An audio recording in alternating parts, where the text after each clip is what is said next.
Bonjour à tous. Dans ce tutoriel, nous allons voir comment changer l'image de haut de page d'un design de site.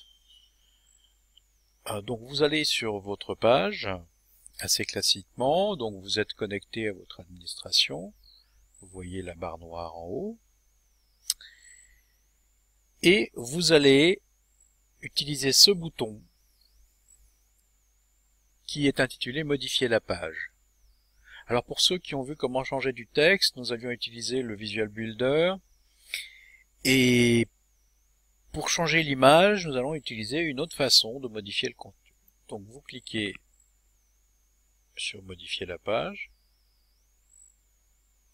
et là vous êtes directement mené à votre administration, donc vous n'êtes plus sur le site, vous ne voyez plus réellement la page, mais vous avez à la place une structure de la page avec les différentes sections qui vont vous permettre de modifier du contenu.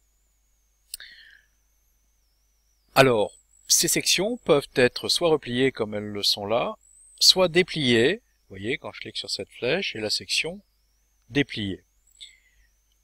Pour la replier, vous utilisez le bouton droit de votre souris pour accéder à un menu, ou si vous êtes sur Mac, vous pouvez faire CTRL et clic sur un endroit bleu de cette section. Donc ça vous donne ce menu et vous pouvez ici replier votre section.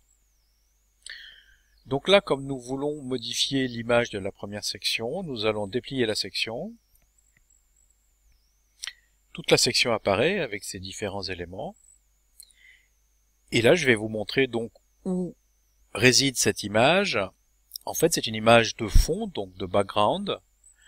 Et il va falloir agir sur la section elle-même, et non pas sur un bloc d'image ou un module d'image à l'intérieur.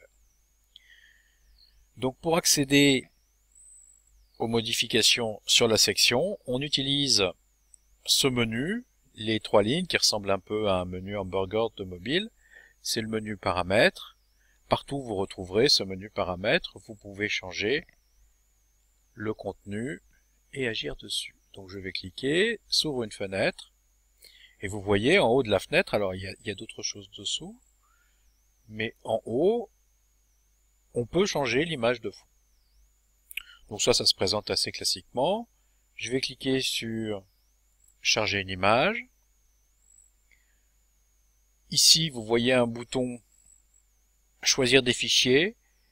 Parce que le choix ici, envoyer des fichiers, est activé, vous avez aussi la possibilité d'utiliser une image déjà chargée dans la bibliothèque de votre site. Là, on va imaginer que c'est pas le cas, que vous voulez envoyer une image qui est sur votre ordinateur. Donc vous utilisez envoyer des fichiers, choisir des fichiers. Vous devez être familier de ce genre de pratique. Ça ressemble un peu aux pièces jointes dans les emails. Et là, nous allons prendre une autre image. Donc je double-clique, ou je clique sur le bouton du bas, c'est pareil. J'attends bien que l'image soit chargée, donc que le curseur arrive à la fin. Je vois le petit coche ici.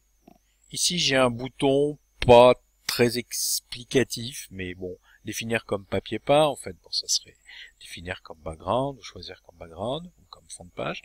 Donc je clique sur ce bouton. Ici, je vois une preview de l'image. Et là, j'ai un gros bouton vert, sauvegarder et quitter. Alors, ça suffit pas pour l'enregistrement, puisque ça, j'ai enregistré ça dans mon éditeur, mais il faut aussi l'enregistrer dans la base WordPress. Donc là, c'est toujours ce bouton bleu qui, une fois un article ou une page publiée, va s'intituler Mettre à jour. Je vais cliquer pour le mettre à jour. J'attends que la mise à jour se passe. Vous voyez ce petit indicateur. La page se recharge. Il faut un peu de patience parce que tout se fait en ligne. Et j'ai fait ma modif. Pour voir ma page, et bien en haut dans la barre noire, j'ai un lien vers la page. Je clique dessus. Et j'ai remplacé mon image de background. Alors bien sûr, il faut que l'image soit adaptée. Une image trop petite ne va pas fonctionner puisqu'elle sera pixelisée, ou une image à un format très très différent sera recadrée automatiquement. Donc ça dépend plus du choix de visuel, il faut essayer. Mais enfin, vous pouvez tester plusieurs images jusqu'à obtenir celle qui vous convient. À bientôt.